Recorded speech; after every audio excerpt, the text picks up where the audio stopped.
Hello and welcome to the last episode of Mobile Home Confessions in Cars. We're not in a car today. We're not in a truck today. We are in a helicopter, R44. This being the last episode, I want to talk about motivation. Welcome everybody. Jose J. Garcia, real estate investor, coach, and mentor. While we've done these episodes, this series is to motivate people to educate people, to show the raw footages of the mobile home investing. All the raw footages that a lot of people don't talk about. Most people don't talk about what we've been speaking on here. I hope you enjoyed this series. We look at doing so many more things, but on this last episode, I want to make it about me. I want to make about my beginnings. You know, it is easy to see a success story and think, oh, it was easy. Oh, it was given to them. Oh, you know, somehow they lucked out. Overnight success. None of that is true. And, you know, for anyone that thinks that way, you know, there's something that's always missing. And it's that true story that needs to be revealed to really put eyes, ears, and sense on, right? But let's talk about the R44 real quick. One of my favorites chopper, R44, R66, both, you know, elegant choppers. I love them. We are looking into investing in a helicopter, which will be traveling from location to location, mobile home park to mobile home park. May even do some events in those. We'll see about that. But R66, R44, one's a little bigger than the other one. We're in an R44 today, and we're going to take a tour. We're going to go flying it out. We're going to check out some stuff, check out some real estate maybe. We'll see. But R44, you know, on average 400 to 600K is about, you know, you can get a used nice helicopter. It does about 150 miles per hour. So it's not no private jet fast, no 777, but it gets you from point A to point B. You know, remember, there's no lights up here. There's no stop signs. It's straight through. So there's no roads or traffic. 150 miles per hour is going to save you time. You know, it's an investment. It's what it is. But let's jump on into it.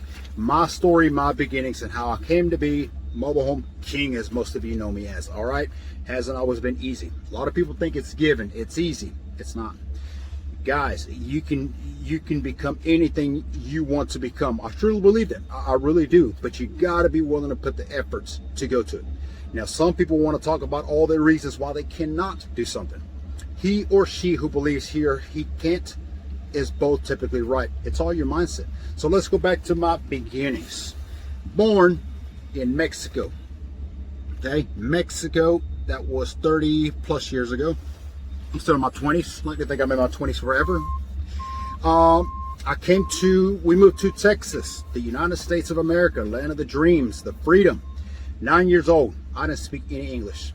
It was my first challenge was obviously trying to communicate with people. There's kids, there's teachers, but I knew I'm talking no English. Okay, so it was my first goal, and I've always had goals as a kid growing up. I've always felt I can do better, I can become more. So, you know, it was that immediate. I got to learn how to speak English. I got to be able to communicate, and I can tell you stories about that in itself. Okay, but it wasn't until probably 11ish that I started really communicating more, so kind of learning, picking it up, that sort of thing. You know, my background, I would say poverty. We had what we needed, but nothing special of by any means. My mother was housekeeping. My father worked out in the cotton fields. You know, that was basically what they did. My after school or summer times consisted of going to help them. Let me go help my mom do housekeeping. Let me, where she did houses, offices, that sort of thing. Let me go help my father, you know, move stuff around, whatever I could. And all these things, you know, they all sound like terrible things. And looking back, it was very hard times, but I learned a lot. I learned how to drive a stick shift truck by the age of 10. I knew how to back up trailers. So, you know, you pick up things, you learn. And I always try to keep a good attitude towards it. I got to wake up at 6 in the morning again on a summer day. You know, it's what it is. It's just kind of what it came with. Growing up, you know, we didn't have any vacations, any go out to dinners, all the modern good stuff that you see, you know, and I'm able to provide this for my family through my hard work. But I always look back. That's my beginnings. I didn't have any weekends, getaways, vacations. I mean, all growing up, we never took one vacation.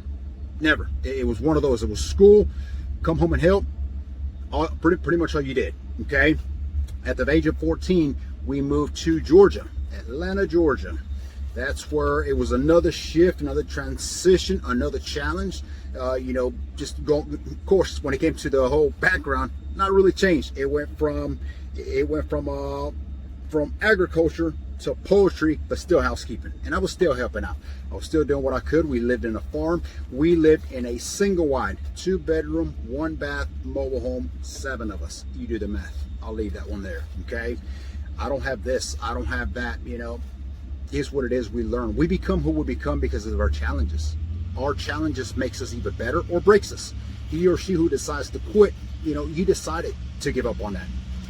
So a few jets flying around, so it may get a little loud before we go up, but I moved out at the age of 16. I always felt like I was destined for more. I've always wanted more. Even when at the age of 18, when I became a personal trainer, I've always had a leadership. I've always wanted to help people, lead them, somehow, contribute. That's another thing growing up, is that my family were not brought out that way. Me talking about any type of entrepreneurship of businesses, it's not what they wanted to hear. That's no. And I always heard, settle. You need to settle for that. This is nice here. This is all you need. I remember one time showing my mother as a little boy a Lamborghini car. Tell the story. Show her a Lamborghini car toy, and it was a little Hot Wheels. I didn't want a Hot Wheel. So my remark to that was, when I grow up, I'm going to have one of these. She was almost infuriated that I said such thing. And looking back now, it's obviously she could not fathom the reality of something possible like that. She could not come up with an idea of how could she ever afford something like that. So for me to say something like that, she saw her defeats, it's what it is, in me. But I didn't believe that way.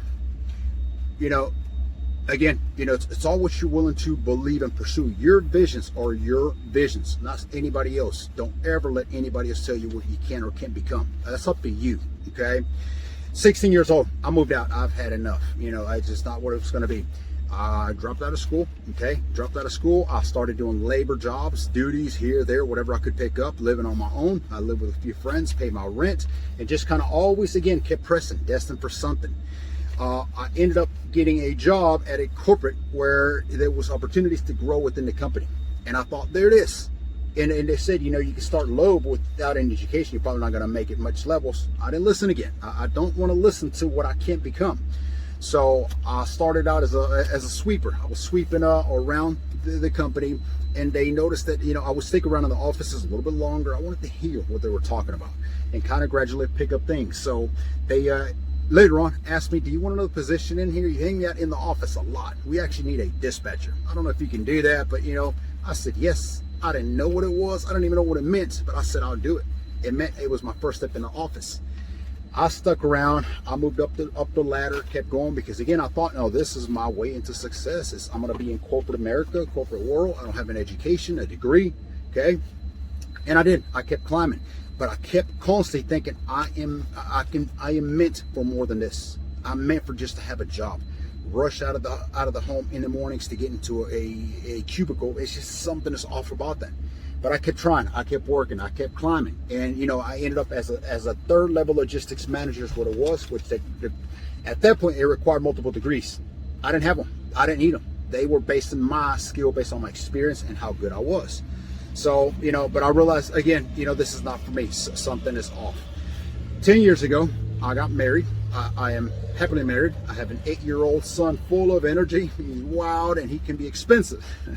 All kids can, right? Today's world. 3 years ago, I decided to leave corporate America. It's not for me. It's been great. I appreciate it. I've learned a lot of skills, a lot of communicating, a lot of people, people skills and the whole trade. But I need to do more with my life. I started looking into real estate, and that's where mobile homes came in. You've heard my story about that, okay? I said it in the beginning, people see a finished success story and they think it's easy. They think it's always given to them. It was luck. It was overnight. It's far from, I know what it's like to be broke. I know what it's like to not be able to make the rent payment. You're behind. I know what it's like your car is out of gas and you're walking. I didn't feel like driving it today, so I'm only 1.5 miles away from the job anyway. No, your car didn't have any gas. That's the reason I didn't drive it today. Your car breaks down and you don't have the money. All these struggles, including watching my parents argue, fight, growing up because of money. Do you realize how many people break up, divorce because of money issues? And what happens when people don't have money is they argue with each other. It's your fault, my fault. It's constantly a battle. Looking at my parents and not having any way to help them was also something that I struggled with. It's like, I've got to be able to do something. Now we're driving choppers, airplanes, where we are doing Lamborghinis, Ferraris, Audis, you name it. I'm not bragging. I'm telling you this because I made this happen, and so can you. I believe so. If I can learning about my background, coming to America at the age of 9, not speaking any English, to be able to mount to more and more. And I'm far from where I'm going to be. We're going to continue to go. I don't believe in settling. I don't believe in getting comfortable. I don't believe in good enough. That's not being ungrateful. That means I want to keep pushing, keep driving for more. Let me give my 100% each and every day and see what comes out. And it's always about giving back, helping people, okay? Remember this. You got to jet. You will become your surroundings. You got to be very mindful. For those of you that want to change, the first thing you want to change is your surroundings. You understand? Your surroundings, because when you're around, you will become a version of the 5 closest people to you. You will talk like them, you will dress like them, you will walk like them, you will act like them, you will naysay like them, because that's who you are. You need to be mindful. I'm not telling you about break up with your friends and leave everybody behind, but I'm telling you that if you're trying to get to somewhere successful, it's going to come at a price, and that's going to mean you changing your behaviors. People are going to drop anyway. You know, growing up and becoming more successful, there was so many people that would naysay, they would really hate on me, attack on me, and then they would just drop. Nowhere to be found. They didn't want to do anything with me. It's just what's going to happen, okay? But you will realize how much you're missing out, or how much you were missing out when you start becoming successful. You will go back to those places, and you'll say, what was I thinking? That'll happen, okay? Who am I referring to becoming? Your friends, your loved ones, your uncles, your aunts, those closest to you. Yes, it's going to have to mean you're going to have to distance from family, okay? You know, one thing I learned as a child growing up very quickly is don't listen to what people think, okay? It's up to you. You're not going to dump your negativity in me, and I'm going to run with it. You can say whatever you want, think whatever you want, but I'm going to continue to pursue because I know what's best for me.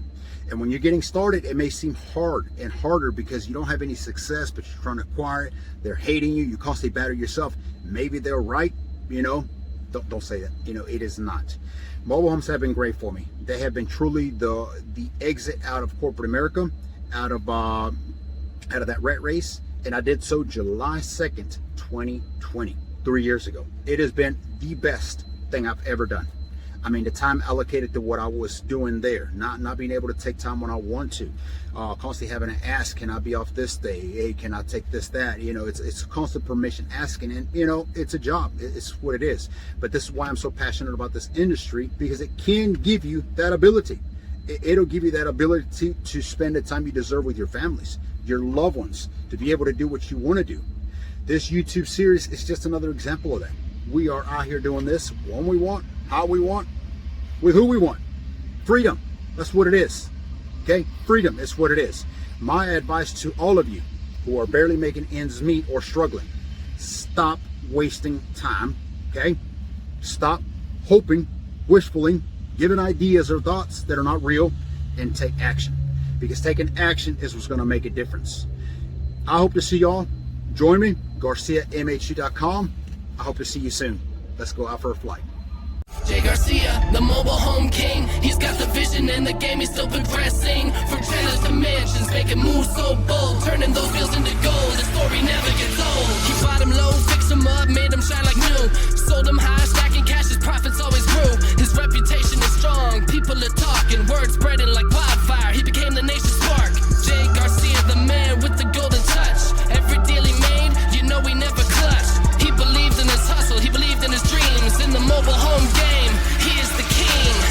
Jay Garcia, the mobile home king. He's got the vision and the game, he's still progressing. From trailers to mansions, making moves so bold, turning those wheels into gold. The story never gets old. Now he's living large, rolling in success. His bank account stacked, he's on top, no less. But he never forgets his roots, where he came from. Grateful for the struggle, the battles he's won. Jay Garcia, an inspiration to us all. He showed us that with hard work you can stand tall. In the rap game or the real estate scene, his name echoes success, the man who achieved the dream. Jay Garcia, the mobile home king. He's got the vision and the game, he's still progressing. From trailers to mansions, making moves so bold, turning those wheels into gold. The story never gets old. Jay Garcia, the mobile home king. He's built a legacy, there's no denying. From nothing to something, he paved the way. In the mobile home gang, he's the man known as king.